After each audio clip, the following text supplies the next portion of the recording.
Howdy, soldiers. All this says I want it to be fall, but it's still 24 degrees inside my apartment. I'm so ready for this hot, sweaty summer to be over. I want my crunchy, spicy leaf time. And I guess that also translated into the books I read from August, because not only did I get started early on spooky season, but also sapphic September. I read so many sapphic vampire books, and if the book wasn't sapphic, then it was vampires, and if it wasn't vampires, then it was sapphic, along with a couple of dark fantasies, which I would argue never go out of season. We had some highs, we had some lows, we had some monsters, we had some people struggling through secondary education, and we had a whole lot of blood. So without further ado, grab a drink, grab a snack, and buckle in. Let's talk about the 8 mostly vampire books that I read in August, and you all get a special bonus book in there too, which also I just realized is also perfect for spooky season because it's about dead people. Screw waiting till the end to show you my favorite book. I want to talk about the best book that I read this month first, and that is without a doubt Cam Enright's Mistress of Lies. Blood magic, court politics with the vampire king,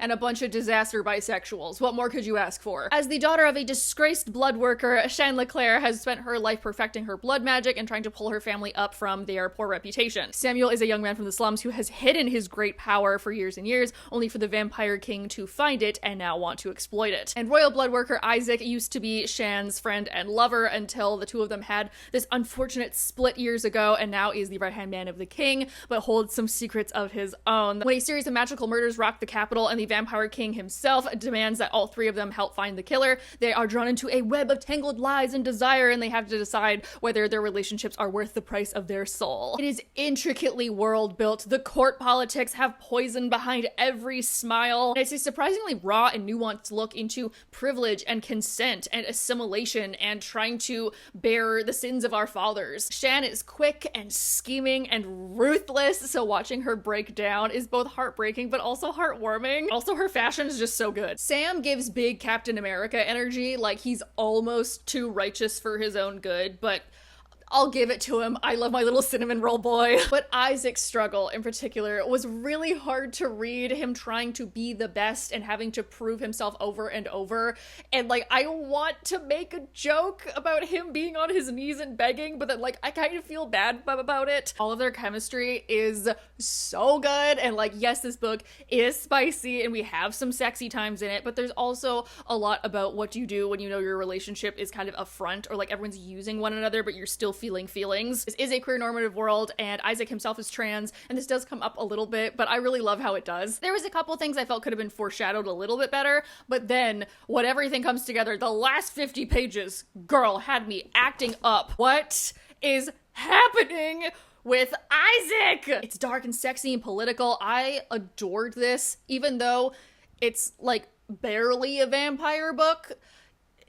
There is a vampire in it, and there's blood magic, so I'm gonna count it. I don't know if you can tell from my bookshelves or just general obnoxiousness, but I was both an English major and a theater kid. And when you make a Venn diagram between English majors and theater kids, who's the author in the middle? Shakespeare. I am all for a Shakespeare retelling, and one that absolutely knocked my freaking socks off was Lady Macbeth by Ava Reid. Ava Reid really went, I hear you wish to be fucked up, and then published this absolute banger. You are immediately thrown into this gothic, medieval, Celtic world that's full of witchcraft and unnatural magic, all about language and women's suffering and cycles of revenge. If you do not know the infamous play of Macbeth, TLDR, Lady Macbeth is one of the most famous villainesses of all of Shakespeare's catalog. A political play between the English king and the Scottish Macbeth, as Macbeth and his wife and his court slowly go mad as they try to gain more and more power. There's murder and mayhem and prophecy and the famous 3 witches of All Hail Macbeth, Thane of Cawdor. But in this, Lady Macbeth takes center stage as 17-year-old Rosil, who has been given in marriage to Macbeth in hopes of her father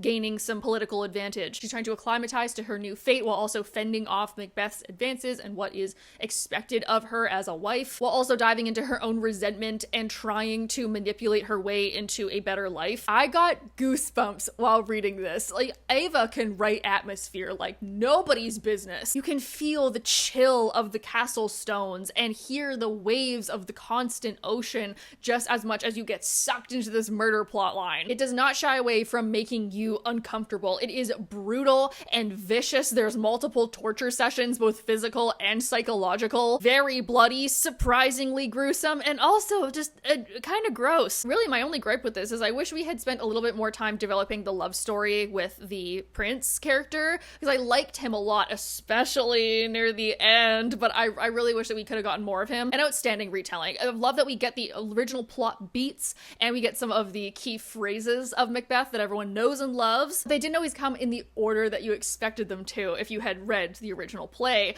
and I love that about it because it makes it new and fresh. Women are also capable of crime and looking amazing while doing it. Speaking of hot women committing crimes, the next book I want to talk about is a sapphic vampire dark academia that gave me unrealistic expectations of what would happen if I went back for my master's, and that is An Education in Malice by S.T. Gibson. A dark academia with sapphic toxic poly relationships featuring Laura, who's a new student at St. Perpetua School for Women, who immediately upon arrival falls into a rivalrous relationship with Carmilla, who is a beautiful fourth-year student. They fall into an obsession with one another, but also their poetry professor, de La Fontaine, who has her own eye on Carmilla. Surprise, the professor is actually a vampire, and Carmilla is like her personal blood bag, but also not quite lover, but also child. It's weird. But as de La Fontaine's plans come to light and something dark stirs beneath the school, they all have to face one another, the choices that they've made, and decide if their souls are worth the blood they've spilled. It has all the trappings and side dishes of a good dark academia. We got gothic school buildings, heated poetry classes, and a sexy rival academic. This also takes place during the 1960s, and it was really interesting to see how Gibson balanced this kind of groovy miniskirt 60s vibe with the classic gothic vampires in red velvet going to parties where we drink blood and trapeze around crypts in our spare time. And like, I think she handled it really well. It's full of seduction and manipulation and blackmail, and it is very emotionally abusive. So I like how we didn't shy away from that, and you can really see Carmilla and Laura processing the way that both of them are being treated and how they eventually do break out of that cycle. De La Fontaine is so good. She's so scary. Her like seductive approval is balanced with this malicious intent. And actually one of my favorite quotes from her goes, "She looked like a predator wearing the strange skin of a woman," which I suppose is what she was. And if vampire sex is wrong, then baby, I don't want to be right. The smut in this was decadent. There's a lot of conflicting reviews online about this. People are saying that it's not her best book and that it's boring, but I think that's just because it's not fantastical. Like, there's no vampire gangs or blood magic or fantasy. Like, it's a really real feeling. Will admit was a little bit of an anticlimactic ending, but at the same time, slay. Like, literally. I love S.T. Gibson, and I think this is a great book to add to any vampire canon shelves that you may have. Should we talk about more sapphic vampires? I think we should talk about more sapphic vampires. You know when you pick up a book and the prologue slays the house boots down, or slays the boots house down, however that saying goes, and you just know that it's gonna be a good book? Baby, this book was sent to me by Source Books, and I dug it like the grave. It was This Ravenous Fate by Haley Denning, which is a 1920s Harlem vampire gang murder mystery, private investigator, friends to lovers to enemies to lovers book, but also science. A YA alternative history during Prohibition time, where we talk about vampires were created by medical experiments years and years ago, and now they've kind of grown up with society, but our main characters are a vampire and the heiress to a vampire slaying family. Elise Saint's father runs their vampire slaying empire with an iron fist, and she is trying to constantly prove herself as his heir once her older sister is killed by vampires. Her previous best friend and current vampire Layla is the right-hand man to the clan leader of the vampires of New York, and even though they hate each other, the two of them have to reluctantly work together when it looks like a series of vampire murders may be the key to unraveling the vampire curse. This book also does not shy away from blood and gore. It's oddly fleshy, and with Layla being a reaper, which is their word for vampire, death and blood and bodies are such a normalcy to Layla, and it kind of goes into how getting up close and personal with death changes you almost as much as becoming immortal does. As our lead cast of characters is all black, and a lot of this takes place within the black community of the 1920s of New York. There's a ton in here on racism and intersectionality and privilege, mostly having to do with class, cycles of trauma, cycles of violence, and what people will do when they are pushed beyond their capacity for rage. Speaking of rage, the raging chemistry between Layla and Elise is so good. Oh my gosh, your heart is pumping so fast and you don't know whether it's fear or passion. Now, it was very heavy-handed on the humans are the real monsters all along, everyone has has a capacity for good and evil within them, but like, it's her first book and a YA, so like, I'll let it slide. But what I can't let slide is how much I fucking hate Mr. Saint. Oh my god, what an asshat. Surely one of the most unredeemable characters that I've read in a long time. So like, congratulations, Haley, but also like, why would you do that? Now the ending happened very quickly, and as far as I know, this is a duology, but I do wish she had paced the last maybe like 50 pages a little bit better. This is the vampire equivalent to These Violent Delights by Chloe Gong, so if you love that, you're gonna love this. You know what? Let's do a book that I did not like. Let's talk about my least favorite book of the month. I was gifted a copy of this by Raincoast, and I feel so bad for saying it, but I really did not like Dark Restraint by Katie Robert. This is the, I don't know, 6th, 7th, 8th, 20th in her Dark Olympus series, which is like Greek gods, but sexier. Every time I talk about the series, I say the same thing, but it still stands, and that's, I love how she took these smutty Greek mythology retellings and really turned it into this really cool, kind of like high intrigue political drama. And this follows Ariadne and the Minotaur, who are the children of Minos, who is planning to, take down the city. And it was like poorly planned out Mission Impossible. Right away, I did not like this book as much as the rest of them. I do not like these relationship dynamics. The amount of times this man says, "You're mine," I was like, oh my god. The two brothers, Minotaur and Theseus, who was then Hephaestus, who's then not Hephaestus, they're like killers. They're trained assassins, and the only reason why I was okay with Theseus getting his redemption arc is because he's actually like a dude who cares for things, and the Minotaur is just an asshole. Over and over, he blatantly disrespects Ariadne's feelings of safety or concerns or consent, mental well-being, physical well-being, doesn't make her feel safe, kills multiple people to be able to get to her, so then she is burdened with the knowledge that people will die if she doesn't do what he wants. Why are you guys in love? I am way more invested in the side characters in this book than our main couple, like Icarus and Dio. I love Dionysus so much. And Hera? What is going on inside that head? It's so interesting how this book's main theme is choice, and yet every character in here is getting blackmailed, and our main character has a love interest stalker. Of course, because it's Katie Robert, the sexy times were very sexy, but in context of the rest of the book, I feel kind of gross. Did like the second half way more than the first half because the tension and the politics really ramp up and there's less of that possessive overtone. Dark Olympus has some high highs and low lows. This is my least favorite of the series so far, but I have to keep reading because I want to know what happens. Disappointed. I can't take it anymore. We gotta go back to vampires. And this next vampire book I want to talk about is a romantasy by a very well-known romantic fantasy author, and it's not sapphic, but we have cult priestesses who carve out their own eyes in order to be able to do magic. Also, man with horns. I read and thoroughly enjoyed Slaying the Vampire Conqueror by Carissa Broadbent. This is a standalone vampire fantasy that takes place in the same world as The Serpent and the Wings of Night, but is not related in any way. Our main character, Silena, is a blind priestess to the goddess of fate, and she is tasked with infiltrating the army of and then taking down the conquering vampire king, who has been slowly conquering his way across, what's it called? Glea? This word, I'll put it on screen. But of course, once we get to know each other, oh hey, maybe the priestesshood was wrong, and maybe our gods are lying to us, and what do we do when suddenly everything we've ever known has been thrown into turmoil? The magic of the Arachesan priestesses is really cool. It's like thread magic, like the threads of fate that bind, and so they can see, because they can see the magic of the world around them, and they can connect with their goddess via this fire ritual and able to see the future. Although it's a little bit odd that they use the word seer as an adjective, like I need you to see her, and it was a little off-putting as an English major. See her? I barely know her. There's a lot in here on blind faith, pun intended, morality and ethics in religion, and our main character has a physical disability that never affects her negatively, and she isn't magically cured at the end of it. While also having some sick action sequences and these bloody battles and amazing chemistry between Silena and Atreus, specifically when they fight together. I'll just say that there's more than one knife to the throat scene, and they're all delicious in different ways. The sexy times were very sexy, and yet also they were on rocks, like boulders at the beach. Like not even the beach, not even sand, which is maybe worse, but maybe rocks are worse. I don't know. Why can't you just go to a tent? I like the smell of seaweed on the shore at midnight does not get me in the mood. And oh my god, sick ending with the goddess of fate showing up and her having 10 fingered hands and 6 wings that all show bits of the past, present, and future.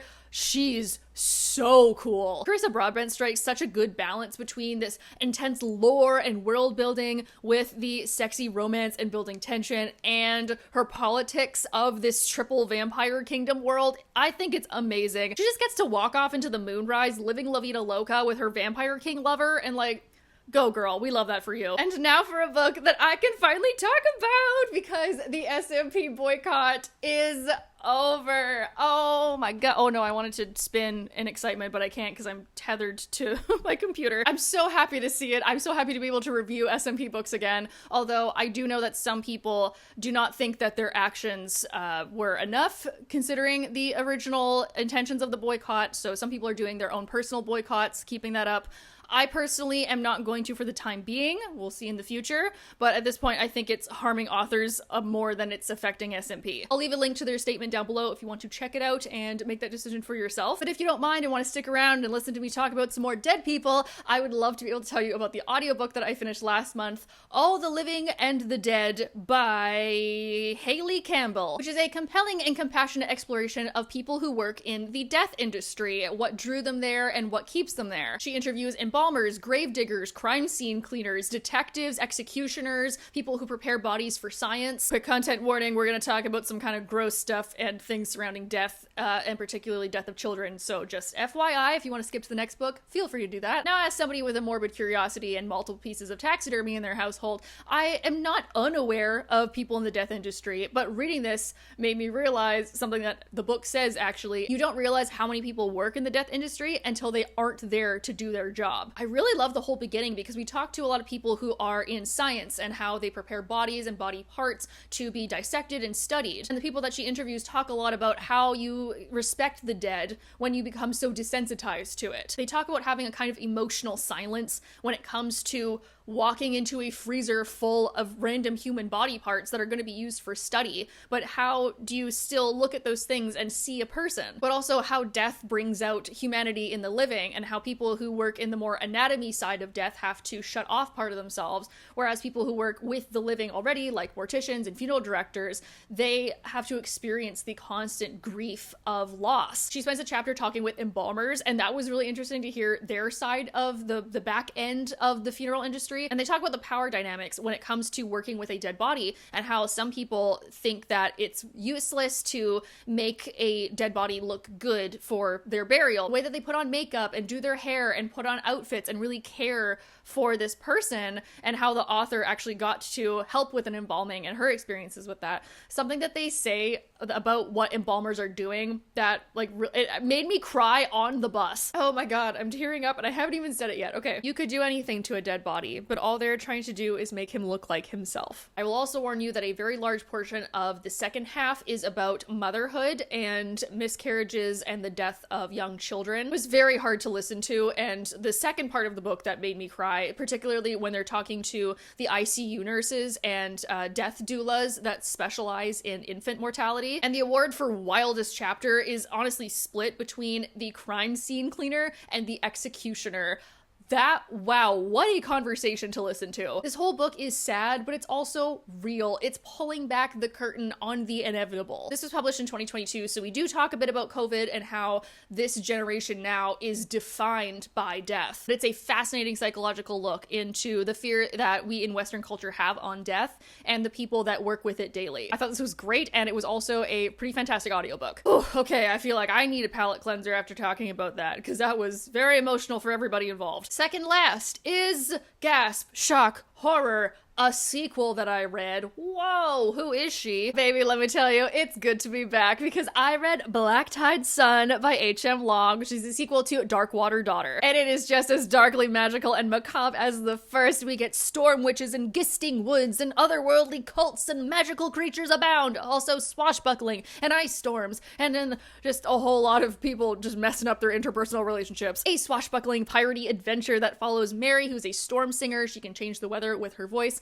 and Sam, who is a reluctantly exiled captain of the Navy, but then like, ooh, we turn to piracy, and then also there's some other fun characters in there who all have to do with the other world and this otherworldly magic. Also, Sam was like fucked up by a cult when he was young, so he has weird magic. And this book only gets better because in this household, we love a heist, we love a prison break, and we love a freaky monastery. But good God, none of these characters can catch a freaking break. Like most of this book, we are either caught in a storm or grievously injured or both. Once again, Mary is proving to us that she is the best character. She's a fighter. She's an entrepreneur. She's not taking anybody's bullshit, particularly not Sam, with all his good morals. And I absolutely love how unapologetically horny she is for Sam in this book. Get it, girl. You've been through a lot. You deserve to get that. Nope, we're not gonna use that pun. Also, Charles turned out to be way more sympathetic than I was expecting, and he's really growing on me as a character. And somebody else who's growing on me as a character, against my will and better judgment,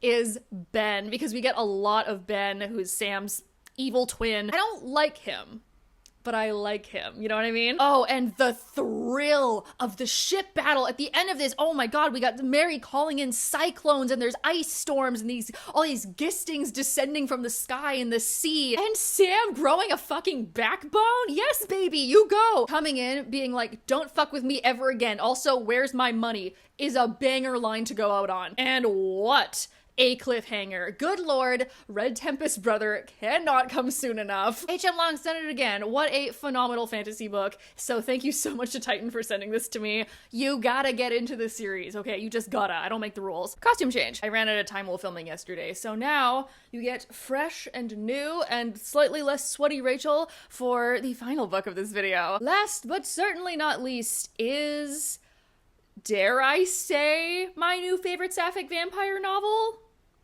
Dare I say it? Top 3, at least. I was said this by the author fully last year, and I feel like kind of a dick for waiting so long to read it. So we will fully blame / thank Bree from Before Violets for posting beautiful fan art of it. This right here. Wow, so nice. Doesn't that make you want to read this book? It made me want to read this book, and that book is A Long Time Dead by Samara Brecker. Any resemblances you see for persons living dead or living dead are purely fictionalized. Damn, bitch, she's trying to steal my look. We follow Poppy, a sex worker on the streets of 1937 London, as she one day wakes up in a random castle, newly turned into a vampire, with no idea how she got there. The person helping her transition into her final form of creature of the night is Roisin, an older vampire who saw her get attacked and for some reason feels responsible over Poppy now. As the two of them spend more time together, Poppy slowly begins to fall in love with Roisin, and Roisin's secret past comes knocking, and the two of them have this decades-long love story that's also a game of cat and mouse, with one vampiress sire who is intent on destruction of both Roisin and Poppy. We get a love story that spans, I think, 60 years. We get a full transition of Poppy from normal human woman into this creature of night, and then we also get some kind of obsession and manipulation from older vampires. We get the decadence of the ones who started it all off, but then we also get the perspectives of the new people who want to change with the changing world. Like, this handles a lot, and also handles loss and grief and guilt of what being immortal means to different people. Poppy's unlike anybody that I've read before. She's an everyday woman. She's a sex worker who loves her job. She's plus size, she has dyslexia, and she's a little bit bawdy and crass, which juxtaposes really well against the like stuffy old world typical vampires, but Samara manages to keep Poppy's personality and Roisin's standoffishness perfectly balanced with the time period that they're in. Poppy is also so fun to follow along with as a main character because she knows that she's not really like cut out for upper vampire society, so she's here like, what up, I'm loud, I'm crass, I can't do anything a good vampire can, but I can fuck like a dream and keep up morale. And I also love Roisin so much. I mean, she's a tricky character. She's been in this domestic abuse relationship with her sire for almost a century, and so watching her break down those walls around Poppy and like learn that she has self-worth and like to stand up for herself. And I love the brood, this found family of vampires. There's Carmen, who's a trans vampire woman who has been around since like the dawn of time, and she's like the caretaker of everybody. And then we have Valentin, who becomes this amazing friend, and he's harsh but he's caring. But I will warn you, this book will lure you in with the promise of spicy sapphic vampire orgies and like haha peasant jokes And then you turn the page and it's like an incredibly deep, thought-provoking, deep, heart-wrenching look into what it means to never be happy in your eternal suffering of immortality. Oh, okay, that's what we're doing. Now, I will say the beginning third was very slow and the ending was a little wobbly, but everything gave me so many feelings that I truly do not care. A beautiful queer love story that spans decades, what it means to be a survivor of domestic abuse, how people perpetuate cycles of violence, but also how far you'll go for your family. How am I meant to wander when every part of everything I am wants to rest with you? Of course I am starving. Of course I'm sick. Yes, I've changed you, and my punishment is that you've changed me too. You've remade me. Every cell, every atom. I am ruined. If someone spoke to me like that, immediate marriage. I know my girlfriend's watching this, so hey babe, just, FYI. And that is that on that. Those are the however many books that I just mentioned that I read in the month of August. As always, please leave down below what you finished this month. As always, I had like 17 other things that I wanted to finish.